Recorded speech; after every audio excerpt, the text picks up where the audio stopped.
আসসালামু আলাইকুম।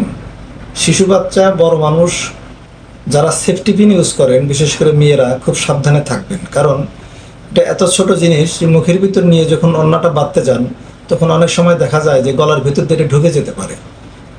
হয়তো ভাবছেন যে এটা একটা পাগলামি কথা, এটা আবার গলার ভিতর দিয়ে ঢোকে কেমনে, কিন্তু বাস্তবতা হলো এই কয়েকদিন হলো সামাজিক যোগাযোগ মাধ্যমে ভাইরাল হয়েছে এরকম বেশ কিছু ছবি আমরা দেখলাম, যেখানে একটা শিশু বাচ্চা সেফটি পিন গিলে ফেলেছে এবং তার ভিতরে যখন এক্স রে করা হয়েছে, এক্স রে করার পরে তার ভিতরে দেখা গিয়েছে তার বুকের সাথে ভিতরে সেটা একবারে এই বুকের মাঝখানে সেটা আটকে আছে। আবার আজকে দেখলাম একটা বড় মানুষ যিনি ওড়না পড়তে গিয়ে পিচ্ছি সেফটি পিনগুলো গিলে ফেলেছেন এবং সেটা তার একবারে পেটের ভিতরে প্রবেশ করেছে এবং সেটা এক্স রে করে দেখা গিয়েছে। এই জন্য সেফটি পিন জিনিসটা ছোট হলেও খুব সাবধানে থাকবেন।